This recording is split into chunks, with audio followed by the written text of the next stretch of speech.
Hello students, welcome to our canonical classes.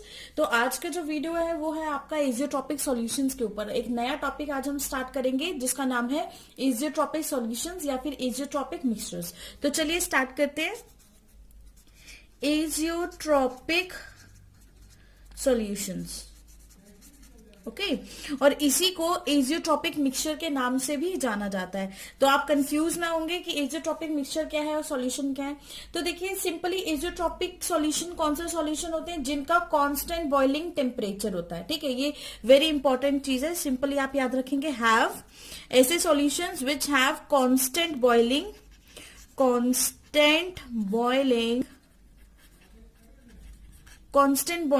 Temperature. ऐसे solutions हैं जिनका कांस्टेंट बॉइलिंग टेम्परेचर होगा, उनको आप एजियोट्रॉपिक बोलेंगे। ओके तो अगर इसकी हम डेफिनेशन लिखें तो डेफिनेशन क्या होगी? ये एक ऐसे सॉल्यूशन होंगे जो बॉयल होते हैं कांस्टेंट टेम्परेचर पे without any change in composition. Okay तो इसकी डेफिनेशन पहले हम डेफिनेशन लिखते हैं। These are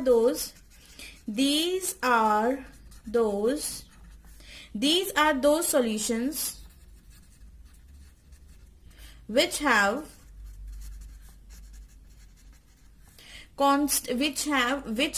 constant boiling temperature या फिर which boils at a constant temperature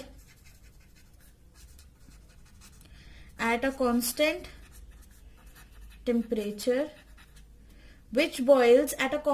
temperature। अब जो लाइन है that is very important,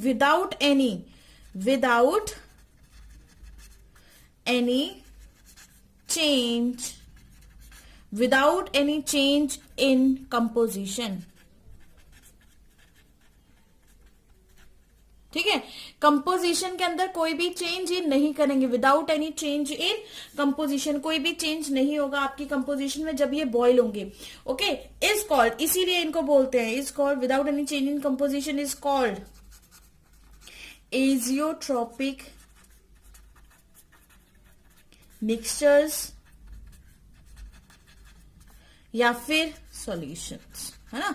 एक ही बात है, चाहे आप उसको मिक्सचर्स बोलें चाहे आप उसको सॉल्यूशंस बोलें। क्लियर है। सेकेंड चीज जो हम इसके बारे में पढ़ेंगे, जो हमें पता होनी चाहिए कि ये वैलिड है ओनली फॉर मतलब बाइनरी सॉल्यूशन। ठीक है, तो हम इसको कैसे लिखेंगे? Possible only in binary solutions. ये इनकी जो पॉसिबिलिटी, ये मिक्सचर होने की पॉसिबिलिटी किस में होती है? Only in binary solutions. What are binary solutions? Binary solutions वही होंगे जिसमें एक ही आपका सॉल्यूट होगा प्लस एक ही आपका सॉल्वेंट होगा। ठीक है, बस एक ही सॉल्यूट और एक सॉल्वेंट से जो मिक्सचर बनेगा उसको आप बाइनरी सॉल्यूशन बोलते हैं। थर्ड चीज, it is not valid for, ये जो वैलिड नहीं है आइडल सॉल्यूशंस के लिए नहीं हो सकते। मतलब आपके ideal solution can never be azeotropic mixture. तो इसको भी लिखते हैं ideal solutions can never be azeotropic mixtures. Ideal solution भी कभी भी एजियोट्रॉपिक मिक्सचर्स नहीं हो सकते। लेकिन अगर आइडल नहीं होगा तो कौन होगा? Non idol. सिंपल है ना। Non idol solution can be azeotropic mixture. Non idol solutions can be azeotropic mixtures.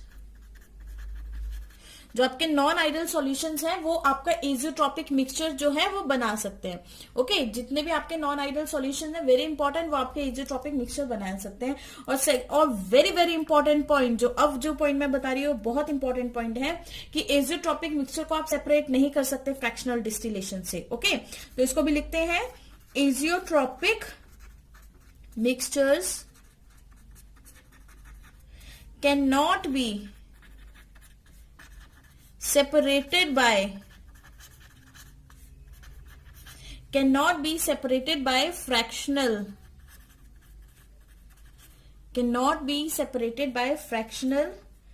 distillation।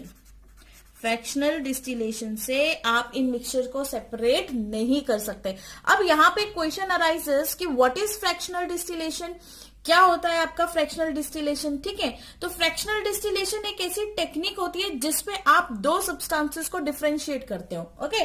Fractional distillation is nothing but a technique, simply लिख के बताती हूं मैं आपको। जो एक फ्रैक्शनल डिस्टिलेशन है, फ्रैक्शनल डिस्टिलेशन ये है क्या, सिंपल एक टेक्निक है। क्या है, टेक्निक। टेक्निक किस चीज की है, to separate substances, to separate two or more substances,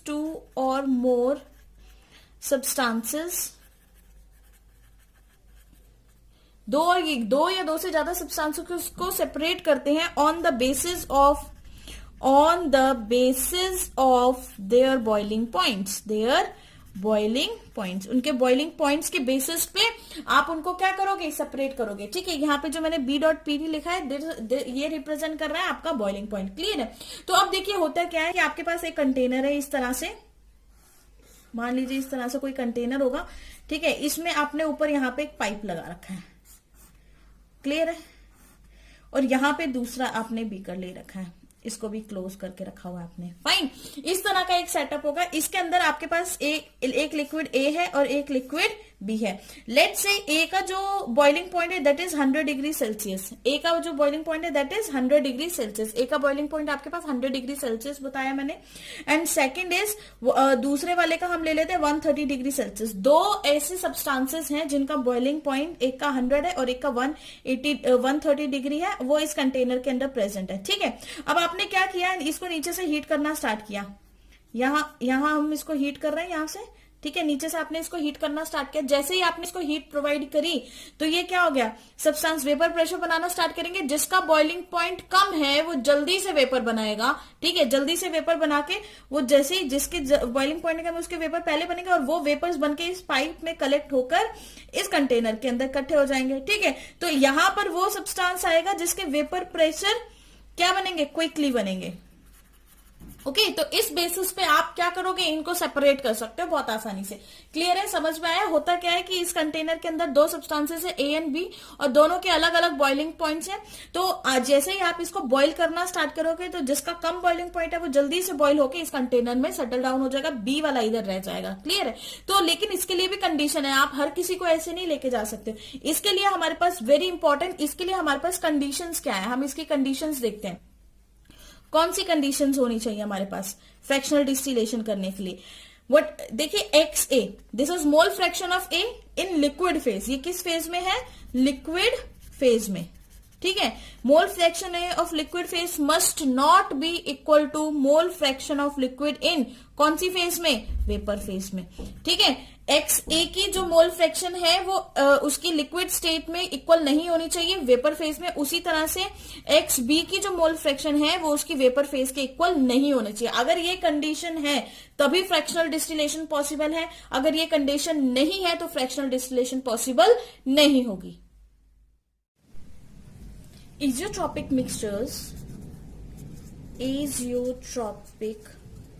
mixtures cannot be separated by fractional distillation because क्योंकि हमने आपको अभी बताया कि कंडीशन क्या थी एजियोट्रोपिक मिक्सचर्स की, कंडीशन क्या थी फ्रैक्शनल डिस्टिलेशन में सेपरेट होने की। ये कंडीशन हमारी रखी गई थी कि आपका जो मोल फ्रैक्शन है लिक्विड फेज का और मोल फ्रैक्शन है वेपर फेज का वो इक्वल नहीं होना चाहिए, ठीक है। लेकिन हम बोलते हैं कि जो आपकी एजियोट्रोपिक मिक्सचर है वो फ्रैक्शनल डिस्टिलेशन से सेपरेट नहीं होते। क्यों नहीं होते, क्योंकि इनका जो वेपर फेज लिक्विड फेज के अंदर जो इनका मोल फ्रैक्शन है वो इक्वल हो जाता है इनके वेपर फेज के मोल फ्रैक्शन से, क्लियर है। उसी तरह से अगर मैं कंपोनेंट बी का लूं, कंपोनेंट बी का भी मोल फ्रैक्शन उसके वेपर फेज के मोल फ्रैक्शन से इक्वल हो जाता है। तो जब ऐसी कंडीशन आ जाती है तब हम ऐसे सब्सटेंसेस को फ्रैक्शनल डिस्टिलेशन से अलग नहीं कर सकते। और ये जो मिक्सचर्स होते हैं वो एक ही टेम्परेचर पे कॉन्स्टेंटली आपके बॉईल करते रहेंगे, ओके। तो आगे देखिए, एजियोट्रोपिक मिक्सचर टू टाइप्स के होते हैं। Azeotropic mixtures are of two types के इजियोट्रॉपिक मिक्सचर्स होते हैं। सबसे पहले हम पढ़ेंगे, जो हम बात करेंगे दैट इज मिनिमम बॉइलिंग इजियोट्रॉप। सबसे पहले जो हमने पढ़ना है दैट इज मिनिमम बॉइलिंग इजियोट्रॉप्स, ठीक है।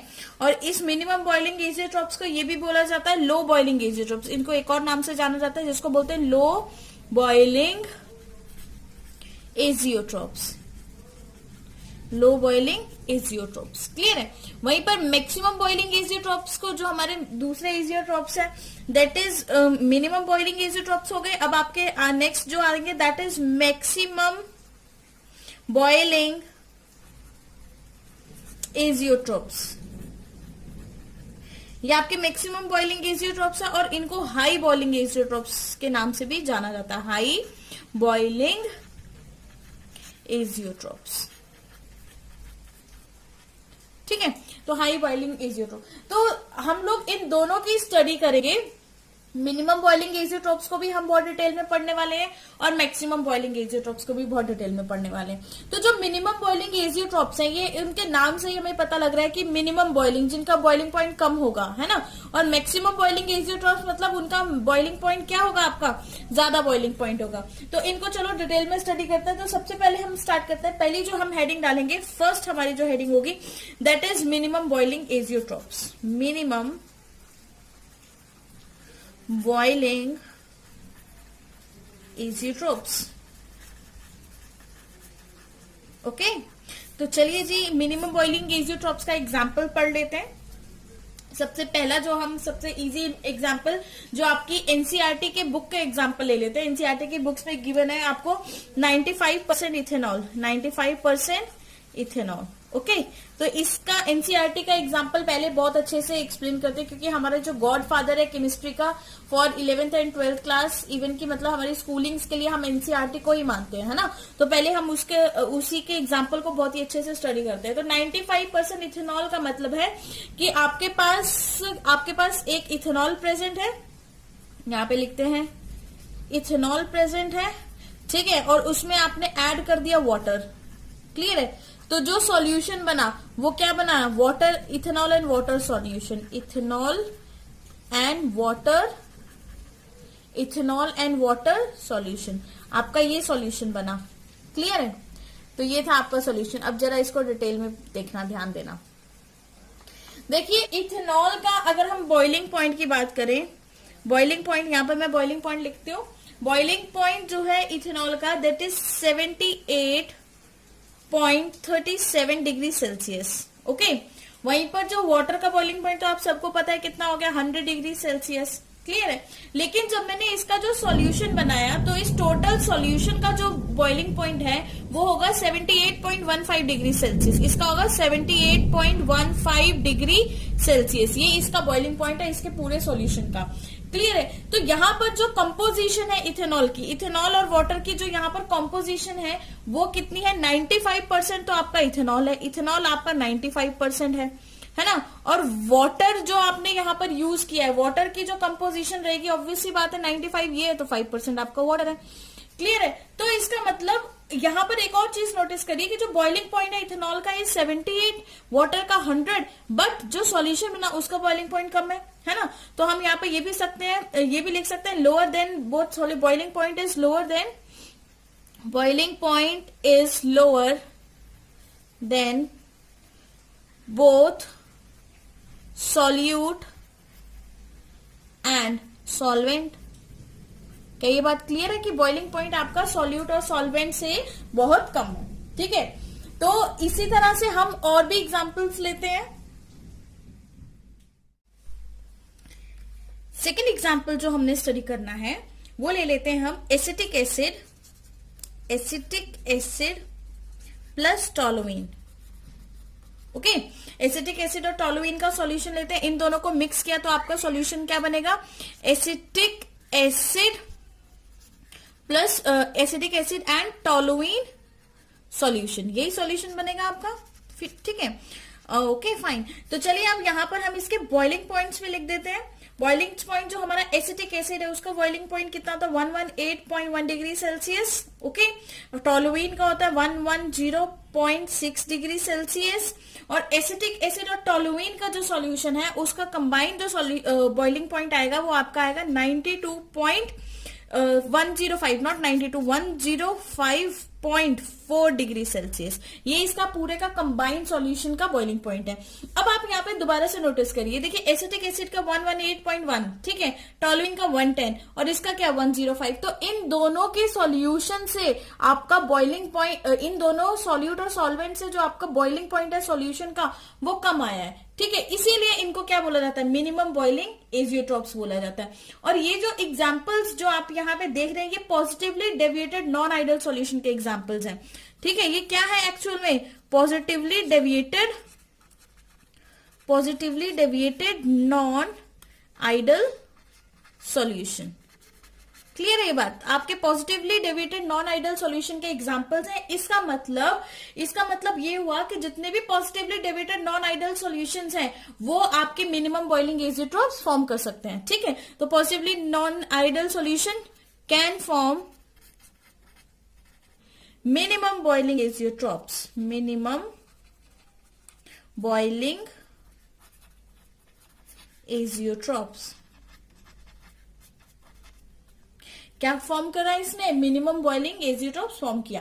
अब यहाँ पे एक चीज नोटिस करिए, जो एसिटिक एसिड एंड टोलुइन का जो बॉइलिंग पॉइंट है दैट इज 105.4, ठीक है। तो अब ये बॉइलिंग पॉइंट भी आपके दोनों सॉल्यूट और सॉल्वेंट से कम आया, बट ये जो सॉल्यूशन है वो इसी कांस्टेंट टेम्परेचर पे बॉइल होता रहेगा विदाउट चेंजिंग इट्स कंपोजिशन, ठीक है। ये जो इसका बॉइलिंग पॉइंट है इस पे ये कॉन्स्टेंटली बॉइल होगा और अपनी कंपोजिशन चेंज नहीं करेगा, ठीक। तो इस पॉइंट को यहाँ पे लिख लेते हैं, एट बॉइलिंग पॉइंट,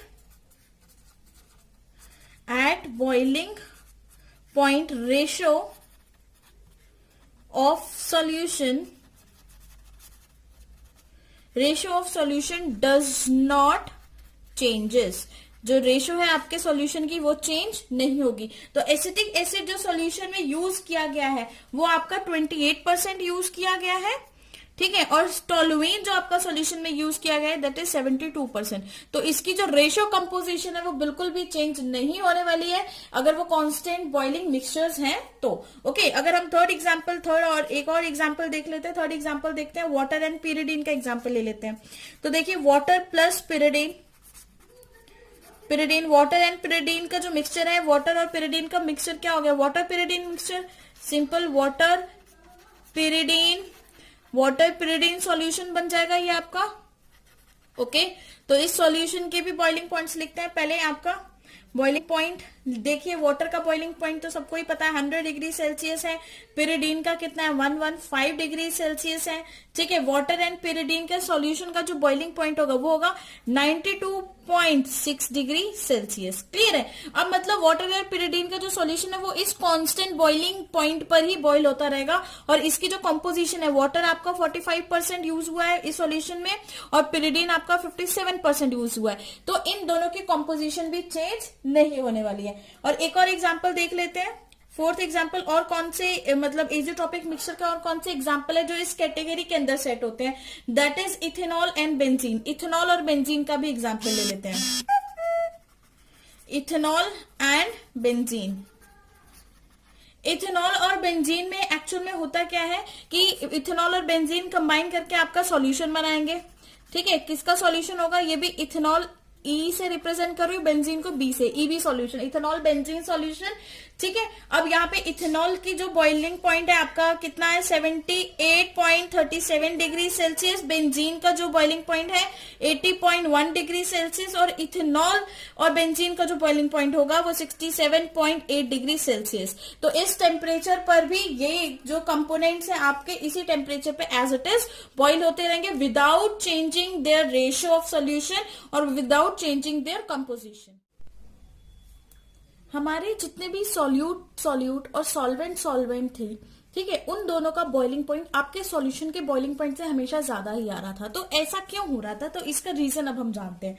तो देखिए हम वही एग्जांपल ले लेते हैं। सपोज मैंने एक एग्जांपल लिया वाटर के अंदर आपने ऐड करिए इथेनॉल, इथेनॉल ऐड करके जो आपका सॉल्यूशन में बना वो इथेनॉल और वाटर का सॉल्यूशन बना, ethanol plus water solution. Okay, ethanol plus water solution बन गया ये आपका।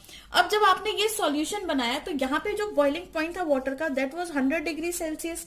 ठीक है, इथेनॉल का बॉइलिंग पॉइंट था 78.37 डिग्री सेल्सियस और इथेनॉल और वाटर का जो बॉइलिंग पॉइंट था वो था 78.15 डिग्री सेल्सियस।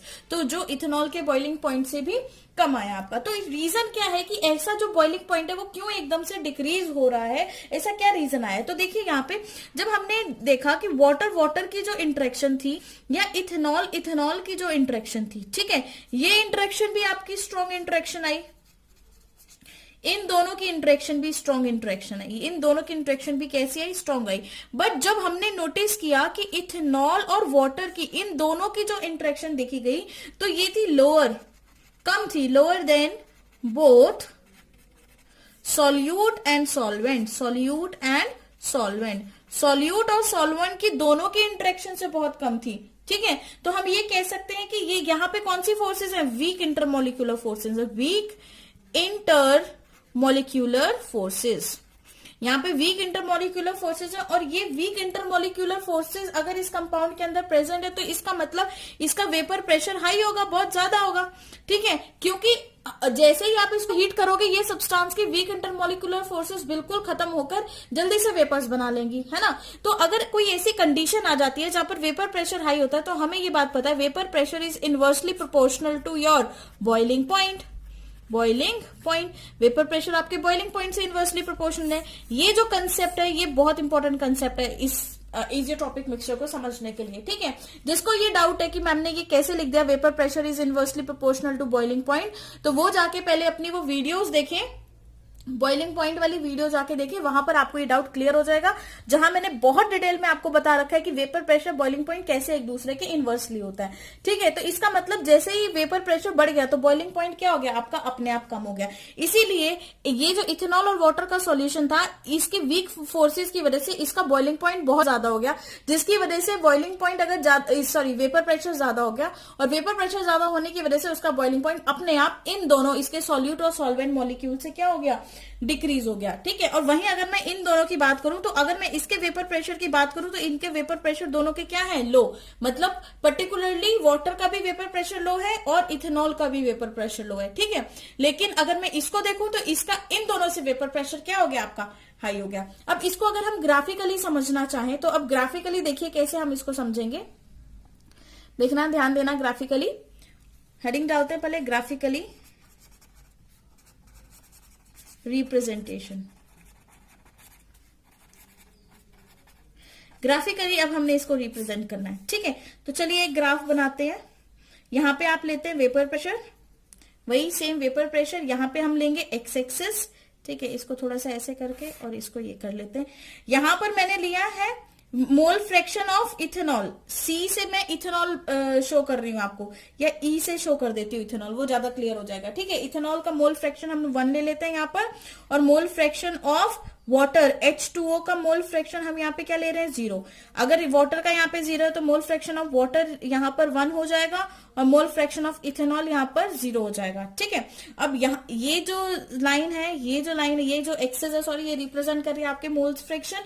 ठीक है, दोनों साइड आपका वेपर प्रेशर था। तो एक आइडियल सॉल्यूशन का ग्राफ क्या था जो टोटल प्रेशर रिप्रेजेंट कर रहा था, वो यहां से लेके यहां तक ये स्ट्रेट लाइन रिप्रेजेंट कर रही थी। ठीक है, मतलब किसी भी सॉल्यूशन का जो वेपर प्रेशर है वो इतना आना चाहिए, लेकिन ये क्या है? आपके मिनिमम बॉइलिंग एजियोट्रॉप्स हैं। ठीक है, जो आपके मिनिमम बॉइलिंग एजियोट्रॉप्स हैं, इनका जो वेपर प्रेशर है वो क्या हो गया? इंक्रीज हो गया, कुछ इस हद तक इंक्रीज हो गया, ऐसे। ओके, तो जब ये इस हद तक इंक्रीज हुआ तो एक यहां पर ये वाला पॉइंट ऐसा देखा गया जहां पे मैक्सिमम इंक्रीज आया। क्लियर है, तो ये वो पोजीशन है, ये जो मैक्सिमम इंक्रीज आया, ये वाला इंक्रीज, ये वो पोजीशन है जहां पर composition of liquid can be determined. ठीक है, एट दिस पोजीशन हम लिख देते हैं यहां पे, at this position composition of liquids can be determined. ठीक, क्योंकि इस पोजीशन पे आपका लिक्विड का वेपर प्रेशर सबसे हाई है। तो जब इस पोजीशन पे आपकी कॉम्पोजिशन चेक की गई तो कॉम्पोजिशन आपकी वाटर की जो कॉम्पोजिशन थी इस लिक्विड के अंदर वो निकल के आई 5%, ठीक है। और इथेनॉल की जो कॉम्पोजिशन देखी गई, इथेनॉल की जो कॉम्पोजिशन देखी गई यहां पर, तो वो निकल के आई आपकी 95%। क्लियर है, वो हमें इस पोजीशन से मिली। तो ये जो पोजीशन है इसको यहां तक नीचे ड्रॉ करते हैं। तो यहां पर जो ये पोजीशन हमें डिटरमाइन कर रही है, ये वो पॉइंट है जहां पर आपका वेपर प्रेशर मैक्सिमम आया, इस मोल फ्रैक्शन पे वेपर प्रेशर मैक्सिमम आया, जहां पे आप उसकी कॉम्पोजिशन को डिटरमाइन कर सकते हो। क्लियर हुआ, ठीक है। वहीं पे अगर मैं एक और ग्राफ ड्रॉ करती हूँ, अब मैं एक ग्राफ ड्रॉ करती हूँ बॉइलिंग पॉइंट एंड टेम्परेचर को लेकर। क्लियर है, मतलब यहां पे मैं लेती हूँ बॉइलिंग पॉइंट, ठीक है।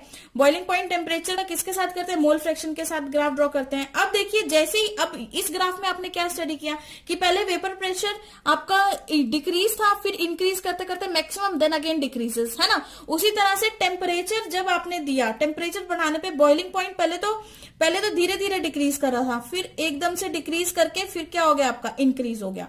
क्लियर है ये बात, इसको यहाँ पे ड्रॉ कर लेते हैं, लीजिए, फिर एकदम से इंक्रीज हो गया। इस तरह का ग्राफ शो है। तो मतलब यहां पर एक ऐसा पॉइंट आया जहां पे बिल्कुल डिक्रीज आया, बिल्कुल डिक्रीज आया, ठीक है। तो यहां से इस पॉइंट को भी एज्यूम करते हैं, ये वही पॉइंट है जहां पर आपका वेपर प्रेशर हायर आया था, और उसी पॉइंट पे, उसी पॉइंट पर यहां पर आपका जो बॉइलिंग पॉइंट है कम आया। तो इस पॉइंट को हम क्या बोलेंगे, मिनिमम पॉइंट ऑफ बॉइलिंग, ठीक है, मिनिमम बॉइलिंग पॉइंट। हम इसको यहां पे लिख देते हैं मिनिमम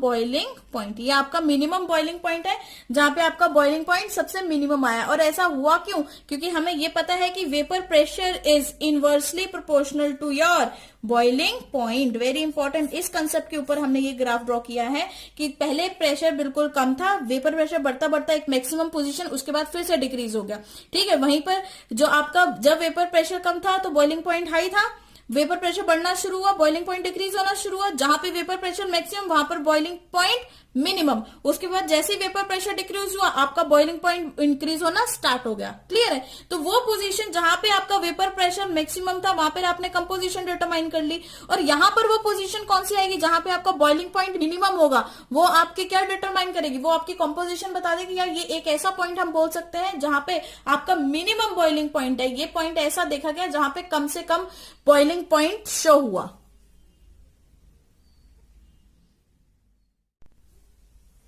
नेक्स्ट कैटेगरी जो एजियोट्रॉप्स की है that is maximum boiling azeotropes. Maximum boiling azeotropes, okay. तो मैक्सिमम बॉइलिंग एजियोट्रॉप्स को हम कैसे स्टडी करते हैं, देखिए मैक्सिमम बॉइलिंग एजियोट्रॉप्स मतलब जिनका बॉइलिंग पॉइंट हाई होगा, तो हम इसको ये भी बोल सकते हैं हाई बॉइलिंग एजियोट्रॉप्स, है ना। High boiling azeotropes, high boiling azeotropes, इनको हाई बॉइलिंग एजियोट्रॉप्स भी होते हैं। और इसका एग्जांपल मैं आपको देती हूँ। सबसे फर्स्ट मैं एग्जांपल देती हूँ H2O, वाटर में आप नाइट्रिक एसिड ऐड कर दो HNO3। ये भी आपका एनसीईआरटी का एग्जांपल है, तो पहले एनसीईआरटी का एग्जांपल समझना बहुत ज्यादा जरूरी है, ठीक है। तो यहाँ पे क्या बना आपका सॉल्यूशन बना, solution of HNO3 and water, HNO3 plus water, ठीक है। इसका ये आपका सॉल्यूशन बन गया HNO3 और वाटर का। तो यहाँ पे जब बॉइलिंग पॉइंट देखा गया, यहाँ पे फिर से बॉइलिंग पॉइंट नोट डाउन करते हैं। इसका तो 100 डिग्री सेल्सियस है वाटर का, एज यू ऑल नो, ठीक है। इसका 83 डिग्री सेल्सियस होता है, ये नहीं पता तो मैं बता रही हूँ 83 डिग्री सेल्सियस है।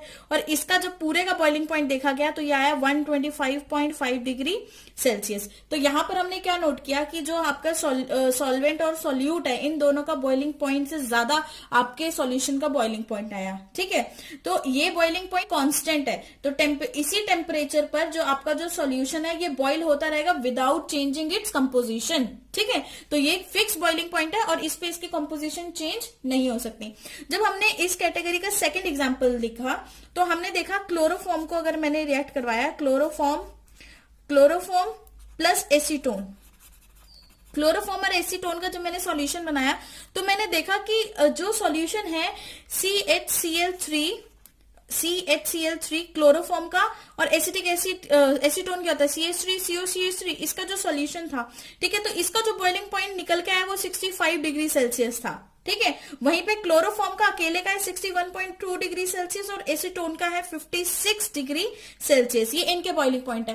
तो फिर से हमने नोटिस किया इन दोनों के बॉइलिंग पॉइंट से आपका सॉल्यूशन है उसका बॉइलिंग पॉइंट ज्यादा आ रहा था। ये एक टाइप का आपका नेगेटिव डेविएटेड सॉल्यूशन का भी एग्जांपल है जो नेगेटिव डेविएशन शो करता है। तो हम ये भी बोल सकते हैं कि जो आपके मैक्सिमम बॉइलिंग एजियोट्रॉप्स होते हैं वो सभी नेगेटिवली डेविएटेड सॉल्यूशंस होते हैं। ओके, तो एक थर्ड एग्जांपल और देख लेते हैं इसके केस में, एक और एग्जांपल ताकि हमें और अच्छे से क्लियर हो जाए। अब हम एसिटिक एसिड और पिरिडीन का एग्जांपल लेते हैं। एसिटिक एसिड, ठीक है, प्लस पिरिडीन। एसिटिक एसिड और पिरिडीन का जब हम एग्जांपल लिया तो एसिटिक एसिड को मैं AC से रिप्रेजेंट कर रही हूं और पिरिडीन को PY से, ठीक है, ताकि वो इजी हो हमें समझना। एसिटिक एसिड और पिरिडीन का जब सॉल्यूशन बना तो उस सॉल्यूशन का जो बॉइलिंग पॉइंट है वो 139 डिग्री सेल्सियस आया। जब इसको मैच किया गया पिरिडीन से तो पिरिडीन का तो 115 डिग्री सेल्सियस था और एसिटिक एसिड का 118.1 डिग्री सेल्सियस था। इतना आपका बॉइलिंग पॉइंट था, ठीक है। तो अब देखिए इन दोनों के बॉइलिंग पॉइंट से भी इसका बॉइलिंग पॉइंट क्या आया, greater than all both boiling point से इसका बॉइलिंग पॉइंट ज्यादा है। मतलब आपके सॉल्यूट सॉल्वेंट से बॉइलिंग पॉइंट ज्यादा किसका हो गया, आपके सॉल्यूशन का बॉइलिंग पॉइंट। तो ऐसा हुआ क्यों, क्या रीजन है इसके बीच में, तो जरा ये देखते हैं। जब हमने नोटिस किया तो एसिटिक एसिड मतलब इसको AC लिख लेते, AC की जो इंटरमोलिकुलर अट्रैक्शन थी, पिरिडीन की जो इंटरमोलिकुलर अट्रैक्शन थी वो एसिटिक एसिड और पिरिडीन की इंटरमोलिकुलर अट्रैक्शन से वीक थी। मतलब इन दोनों की जो इंटरमोलिकुलर अट्रैक्शन है, जरा ध्यान देना, इन दोनों की जो इंटरमोलिकुलर अट्रैक्शन है वो कैसी है, वीक इंटरमोलिकुलर अट्रैक्शन।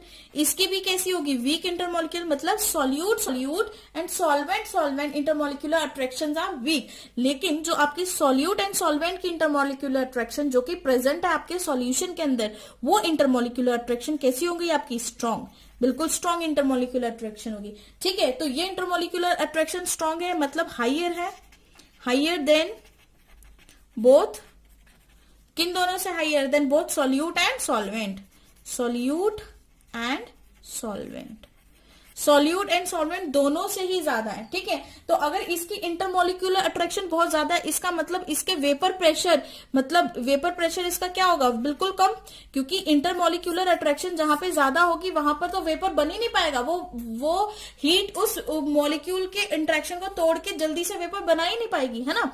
लेकिन जहां पर वीक है इनका जो वेपर प्रेशर है वो क्या होगा, वो हाई होगा। इन दोनों का मतलब अगर एसिटिक का प्योर वेपर प्रेशर देखोगे तो वो हाई होगा, पिरिडीन का प्योर वेपर प्रेशर देखो वो हाई होगा then your solution.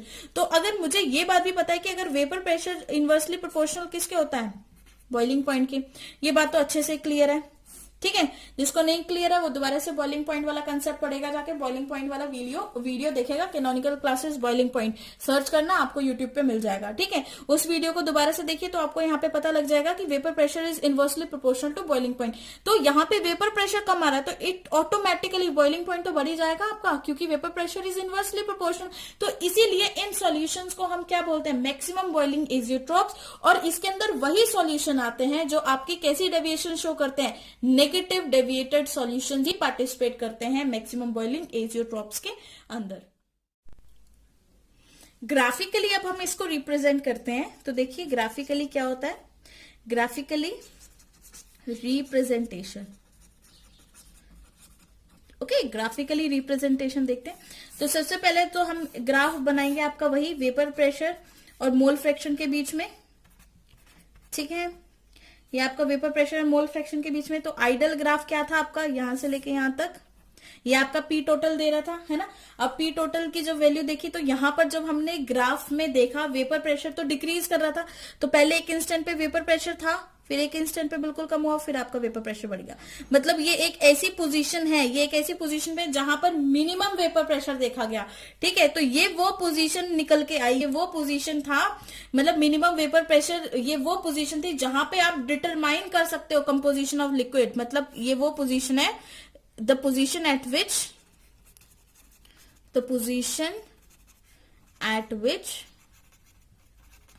we can determine